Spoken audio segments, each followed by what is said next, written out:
Hello and welcome back to one more episode of Let's Talk. I, Akanksha, welcome you back on the show. I'm so excited that you all are here and I hope that you all are liking the episodes. And if you want me to change anything or you want the team to add something on the show, please do comment or DM us on the social media handles. I really want to apologize to the English viewers who are not able to understand the Hindi episodes. I'm really sorry for that, but I would definitely try to make it bilingual so that both the audience can understand. So आइए चलते हैं आज के सवाल की ओर और आज का सवाल है How can we practice justice and righteousness according to the biblical principles? So the topic that we will discuss today is justice and righteousness. अगर हम जस्टिस की बात करें तो जस्टिस की सिंपलेस्ट जो डेफिनेशन होगी वो है टू सेट थिंग्स राइट या सही चीज के साथ में खड़े रहना, सही चीज के लिए बोलना, सही चीज के लिए आवाज उठाना या सही चीज का साथ देना. On the other hand righteousness की बात करें तो righteousness is a quality to be morally right. हम मॉरली कैसे राइट हो सकते हैं परमेश्वर के साथ में, दैट इज राइचियसनेस. और अगर हम बात करें तो justice is a quality that we have but according to the Bible righteousness is a gift. हम अपने अच्छे कामों से या अपनी अच्छी परफॉर्मेंस से राइचियसनेस को नहीं पा सकते बिकॉज ये एक गिफ्ट है. जैसे कि रोमन्स 3:19 हमें बताता है कि राइचियसनेस एक गिफ्ट है and we can not earn it, we can not do something for it and can earn it, but it is a gift that God gives us freely. And if we talk about Jesus, अगर हम यीशु मसीह का character देखें तो यीशु मसीह हमेशा उन लोगों के साथ में खड़ा रहा, उन लोगों के लिए अवेलेबल रहा जो लोग नीड में थे या जिनको सताया जा रहा था. ऐसे लोगों के साथ हमेशा यीशु मसीह खड़ा रहा और उसने हमारे सामने एक एग्जाम्पल सेट किया कि कैसे हमें अपनी लाइफ को एक जस्ट लाइफ होके जीना है.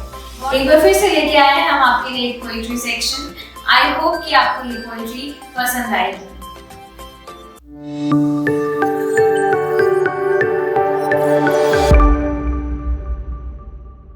Hello everyone, my name is Anjali and today I am going to share a poem with you all. प्यार था तो बड़ा सिंपल पर हमने इसे कॉम्प्लिकेटेड कर दिया. प्यार से बात करने की बजाय सोशल मीडिया पे ढिंढोरा पीट दिया. बाइबल हमें बताती है love is patient, love is kind, लेकिन हमने इसे बना दिया love is complicated, love is blind. प्यार की डेफिनेशन है खुदा, लेकिन हमने अपनी ही डेफिनेशन को खुदा बना लिया. दुनिया के स्टैंडर्ड से मैच होने के लिए अपनी डिग्निटी और लॉयल्टी को सेकेंडरी बना दिया. प्यार तो था बड़ा simple, that love never fails, लेकिन सब बदलने लगा and it felt like a fairy tale. Thank you.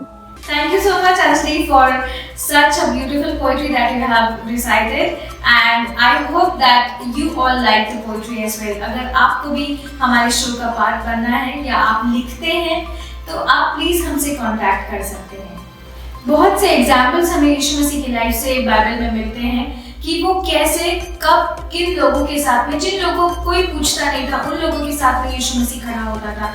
चाहे वो विधवा हो, चाहे वो कोई प्रोस्टिट्यूट हो, चाहे वो टैक्स कलेक्टर हो, यीशु मसीह ने हमेशा ऐसे लोगों का साथ दिया है जो सही थे और जिनको समाज या सोसाइटी एक दर्जा नहीं देता था या सोसाइटी ने उन्हें गलत टैग दे रखा था, बट यीशु मसीह उनके साथ खड़ा हुआ क्योंकि वो गलत नहीं थे.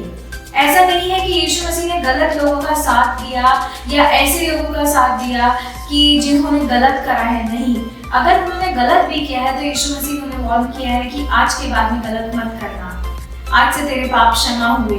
तो यीशु मसीह ने हमारे सामने एक एग्जाम्पल सेट किया है कि हम उसको फॉलो करें. As the followers of Christ we have an example to follow.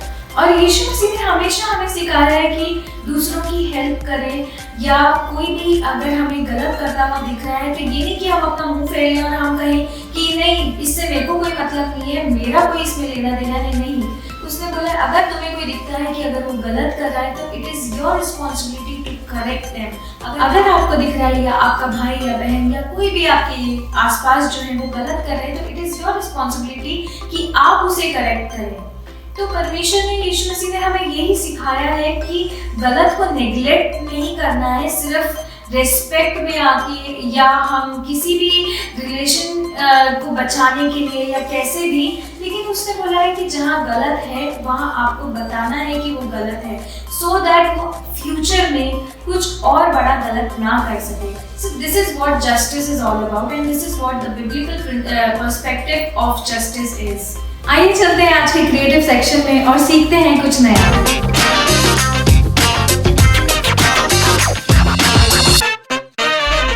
Hello friends, welcome back to Divya's dining. आज की जो हमारी रेसिपी है वो है ब्रेड तवा पिज़्ज़ा। बिना किसी डो के, बिना अवन के इसे हम बनाएंगे ब्रेड से, वो भी तवे पे। बहुत ही क्विक, बहुत ही सिंपल और बहुत ही इजी ये रेसिपी बच्चों को बहुत ही पसंद आने वाली है। बच्चों को ही क्यों, इनफैक्ट बड़ों को भी ये बहुत पसंद आएगी। तो चलिए स्टार्ट करते हैं आज की ये recipe.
Divya for sharing such an interesting recipe and it was good to see you back on the show. अगर आप भी इस शो का हिस्सा बनना चाहते हैं so please reach out to us on any social media handles. So I would like to quote few Bible verses over here. अगर हम Deuteronomy 32:4 में देखें तो वहाँ लिखा है He is the rock, His works are perfect and all His ways are just. A faithful God who does no wrong, upright and just He is. So Psalms 89:14 में अगर हम देखें तो वहाँ पे लिखा है Righteousness and justice are the foundation of your throne. Your love and faithfulness go before you. एक और वर्स हम देखेंगे Luke chapter 11 verses 42. Woe to you, Pharisees, because you give God a tenth of your mint, rue, and all other kinds of garden herbs, but you neglect justice and the love of God. You should have practiced the latter without leaving the former undone. So इन सारे Bible versus से हमें यही समझ आता है कि जो परमेश्वर का कैरेक्टर है वो यही है कि he is always after justice and righteousness. अगर लूक 11 में भी देखें तो उसने कहा है कि जो फैरिसीज हैं वो अपना टाइप तो देते हैं हर चीज का, लेकिन जस्टिस और लव वो कहीं भूल जाते हैं, और वही है जो उन्हें सबसे ज्यादा प्रैक्टिस करना चाहिए था। सो आज हमारे सामने भी सेम चीज अप्लाई होती है कि हम भी जस्टिस और राइचियसनेस को फॉलो करें। हमारे जो गुड वर्क्स हैं, हमारी जो गुड परफॉर्मेंसेस हैं जो हम सोसाइटी या फिर दूसरों के सामने करते हैं, it doesn't work in front of God. God wants us to love each other. God wants us to be kind to everyone around us. And वो चाहता है कि हम justice करें, हम उन लोगों के साथ खड़े हों, हम उन लोगों के साथ खड़े हों जो लोग ज़रूरत में हैं, हम लोग उन लोग के साथ खड़े हों जो नीड में हैं, हम लोग उन लोग के साथ खड़े हुए हैं जो परेशानियों में हैं और जिनका कोई नहीं है, जो होपलेस हैं, जो हेल्पलेस हैं, उनके साथ हम खड़े हुए हैं। So who defines this right? What is that right that we have to stand for, or the right that we have to stick to? तो ये right जो है ये हमें स्क्रिप्चर बताता है या बाइबल बताती है कि राइचियसनेस और जस्टिस क्या है और क्या उनके प्रिंसिपल्स हैं। ये प्रिंसिपल्स हमें बाइबल में मिलते हैं और हमें हमेशा रेफर करना चाहिए स्क्रिप्चर को कि स्क्रिप्चर हमें क्या बताता है। Isaiah 1:17 says, "Learn to do right, seek justice." I hope आज का एपिसोड बहुत हेल्पफुल रहा होगा आपके सवाल का जवाब देने में, that how we can practice justice and righteousness according to the biblical perspective. I'll see you next week, same time, same place. God bless you all.